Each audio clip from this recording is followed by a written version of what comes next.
Media के सभी साथियों और आपके चैनल के माध्यम से, आपके यूट्यूब चैनल के माध्यम से सुन रहे आप सभी दर्शकों का अभिनंदन करता हूं।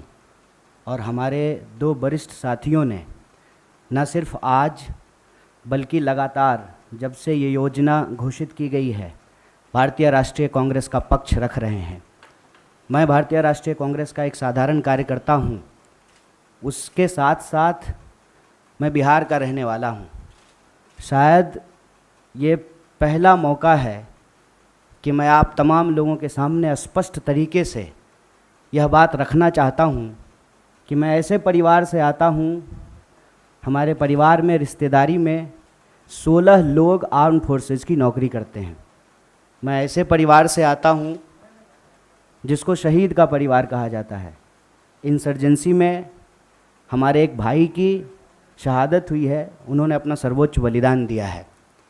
और आप सबके चैनल पे भी मैं यही देख रहा हूँ कि सब लोग यही कह रहे हैं कि सबसे ज़्यादा हिंसा बिहार में भड़क रही है। मैं इस बिंदु पे आपसे कुछ बात करना चाहता हूँ। पहली बात तो ये कि हम लोग मार्केटिंग नहीं करना जानते हैं। हमको लगता है कि सेना का, देश के सर्वोच्च सम्मान का, ये मार्केटिंग करने का चीज़ नहीं है।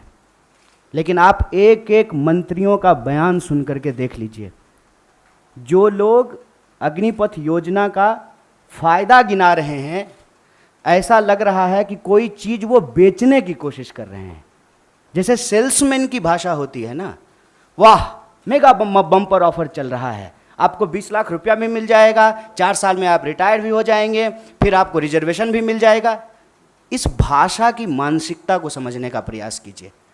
ऐसा लगता है कि रेलवे स्टेशन के बाहर कोई चूहा मारने की दवा बेच रहा हो। साहब, आप मंत्री हैं, आप सबसे पहले देश की जनता को ये बताइए कि इस योजना की ज़रूरत क्या है।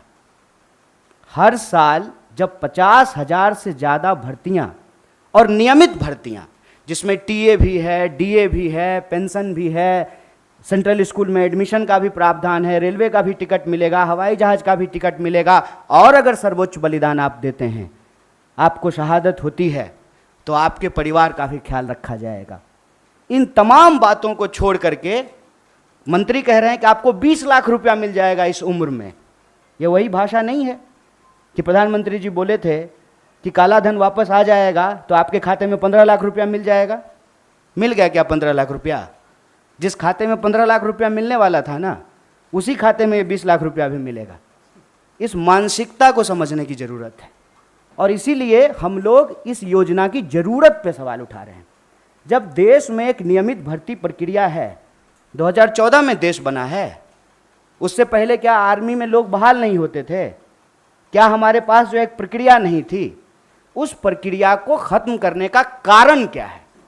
तब सरकार के कुछ दावे बताए जा रहे हैं। दावा क्या है? दावा ये है कि हम चाहते हैं कि हमारे देश के नौजवानों को रोजगार मिले। ये तो आप चाह रहे हैं, ये आप वादा भी कर चुके हैं कि हर साल आप 2 करोड़ नौकरी देंगे। उस 2 करोड़ नौकरी को छोड़ करके पीएमओ ने अभी ट्वीट किया कि हम 10 लाख रोजगार देंगे। साहब, अगर आप रोजगार देने के लिए सीरियस होते, 28 लाख पोस्ट जो हैं वो सिर्फ सेंट्रल गवर्नमेंट में रिक्त पड़ा हुआ है। और आप स्टेट गवर्नमेंट में जाकर के देख लीजिए, भर्तियां नहीं की जा रही है। हकीकत क्या है? हकीकत ये है कि ये असली बात देश की जनता से छुपाना चाहते हैं। असली बात क्या है? आप सब लोगों को याद है कि जब नोटबंदी की गई तो यह दावा किया गया कि इसके बाद नक्सलवाद समाप्त हो जाएगा, आतंकवाद समाप्त हो जाएगा। कल ही जो है एक सब इंस्पेक्टर की फिर से टारगेटिंग किलिंग की गई है। नक्सलवाद की घटनाएं हो रही हैं, आतंकवादी घटनाएं लगातार हो रही हैं। अगर नोटबंदी करने के बाद आतंकवाद समाप्त हो जाता तो पुलवामा की घटना कौन करके गया है? कैसे पुलवामा की घटना हुई है? तो ये दावा करते हैं। जब उस दावे का आप पड़ताल करेंगे तो आपके ऊपर ही आरोप लगाना शुरू कर देंगे। एक व्हाट्सएप मैसेज घूम रहा है जिसमें कहा जा रहा है कि जिस भी योजना का कांग्रेस विरोध कर रही हो, ऐसा आप मान लीजिए कि वो योजना सही है। कांग्रेस के विरोध करने से आप चलते हैं? आप सत्ता में बैठे हुए मोदी जी, आपके ऊपर देश की जनता ने भरोसा किया है। विपक्ष के भड़काने से लोग भड़क जाते, विपक्ष की कही हुई बात लोग मान लेते, तो प्रधानमंत्री मोदी जी होते। इस देश के लोगों ने मोदी जी के ऊपर भरोसा किया। और मैं याद दिलाना चाहता हूं कि ये वही नौजवान हैं, ये उस वक्त हिंसा नहीं किए जब इनके माँ बाप हजारों किलोमीटर पैदल चल करके अपने घर गए। ये वही नौजवान हैं, ये तब भी हिंसा नहीं किए जब उनके परिवार को ऑक्सीजन नहीं मिल रहा था और वो तरप तरप करके जान दे रहे थे।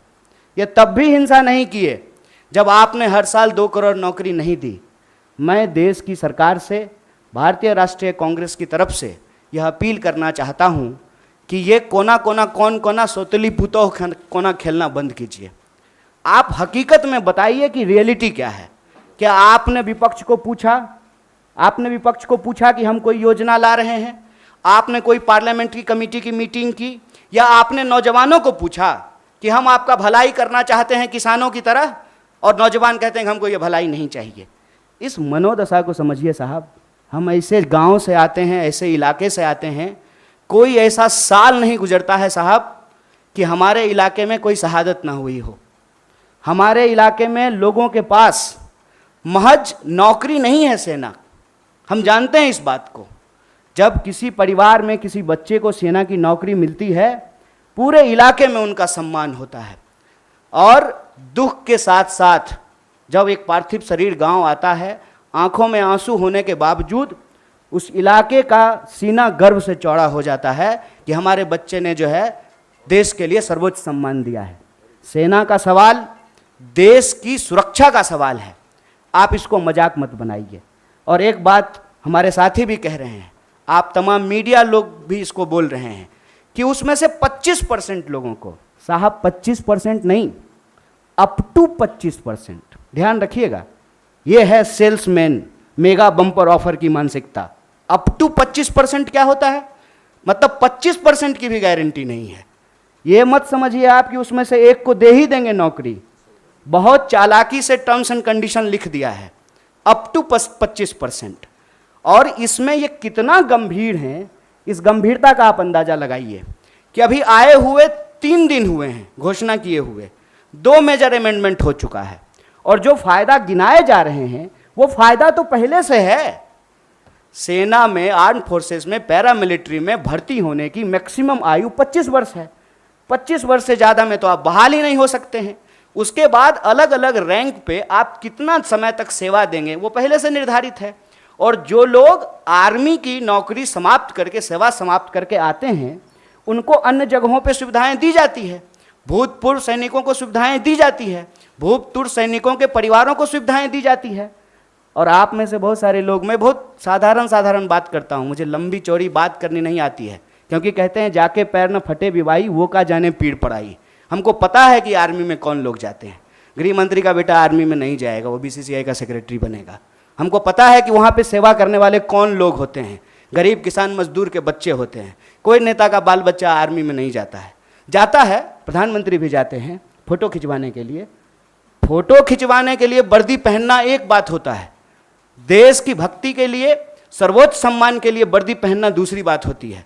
दीपावली में जाकर के मिठाई बांट देंगे, उसके बाद आकर के अग्निपथ योजना ला करके देश की जवानों का दिवाला निकाल देंगे। अग्निपथ योजना इस देश के नौजवानों को अग्नि में झोंकने की योजना है। इस योजना को सरकार को तुरंत वापस लेना चाहिए। और ये जो लॉलीपॉप वाली भाषा है ना, इस लॉलीपॉप की भाषाओं को बंद करना चाहिए। और जहाँ तक बिहार में हिंसा का सवाल है, सीधा सा एक कारण समझ लीजिए, ये नौजवान ना किसी के द्वारा लाए गए हैं, ना किसी के द्वारा बुलाए गए हैं। आप तमाम प्रबुद्ध पत्रकार यहाँ बैठे हुए हैं, कोई ऑर्गेनाइज्ड आंदोलन होता है, उसका स्वरूप अलग होता है। हम लोग 3 दिन से नहीं डिटेन हो रहे हैं यहाँ पे, हमारा ऑफिस छावनी नहीं बना हुआ है। हम लोग आते हैं, पुलिस पकड़ करके हमको ले जाती है, कोई हिंसा नहीं होती है, कुछ भी नहीं होता है। उसमें हिंसा क्यों हुआ है? क्योंकि वहाँ नौजवानों का सब्र जो है पानी सर से ऊपर चला गया है। और एक बात और जान लीजिए, जो हमारा बेरोजगारी दर है देश का, बिहार का बेरोजगारी दर डबल है साहब। जहाँ के मजदूर बिहार का मजदूर जाता है ना हरियाणा और पंजाब में धान काटने के लिए, बिहार के ही लोग आते हैं ना दिल्ली में काम करने के लिए, बिहार के ही लोग जाते हैं ना महाराष्ट्र में काम करने के लिए। जहां एम्प्लॉयमेंट नहीं है वहां के लोग ऑलरेडी विस्थापित होते हैं। ये जो बच्चे हैं ये उस उम्मीद में अपने गांव में रह रहे हैं, दौड़ रहे हैं जाड़ा गर्मी बरसात, सड़कों पे मैदानों में रेत पे, कि इनको किसी दिन सेना में सेवा देने का मौका मिलेगा। ये मौका इनसे जब छीना जा रहा है तो इनका सब्र टूट गया है। लेकिन मैं इन तमाम नौजवानों से भी एक अपील करना चाहता हूँ, दोस्त, हम किसान के बच्चे हैं और हमारे माँ बाप ने इस सरकार को झुकाया है, इस सरकार को बताया है कि ये देश गांधी का देश है और गांधी के देश में सत्य और अहिंसा से ही कोई लड़ाई जीती जा सकती है। इसीलिए भारतीय राष्ट्रीय कांग्रेस की तरफ से इस आंदोलन का पूर्णतः समर्थन करते हुए सरकार से यह अपील करते हैं कि इसको वापस लीजिए और नौजवानों से अपील करते हैं कि देश की संपत्ति को मत जलाइए, मत जलाइए, क्योंकि कल को आपको वही संपत्ति इसी प्रधानमंत्री से बचाना भी है। क्योंकि देश की संपत्ति ये दोस्त को बेचने वाले हैं, ये हमारे आपके टैक्स के पैसे की संपत्ति है, इसकी रक्षा कीजिए, सत्य और अहिंसा के रास्ते पे चलिए। और किसानों ने 700 लोगों की शहादत देने के बाद 1 साल से ज़्यादा आंदोलन चलाया, शांतिपूर्ण तरीके से चलाया, तमाम तरह के आरोप लगाए गए, जैसे आज आपके आंदोलन को कहते हैं उपद्रवी, तोड़फोड़ करने वाले, हिंसा करने वाले। ये कहाँ से आ गए, कैसे आ गए, कौन है इसके लिए जिम्मेवार? और विपक्ष के माथे पर मत खेलिए। विपक्ष की बात जनता अगर सुन रही होती तो आप देश के प्रधानमंत्री नहीं होते। इसलिए प्रधानमंत्री होने के चलते मैं आपसे अपील करता हूं कि इस योजना को आप वापस लीजिए। बहुत बहुत धन्यवाद, बहुत बहुत शुक्रिया।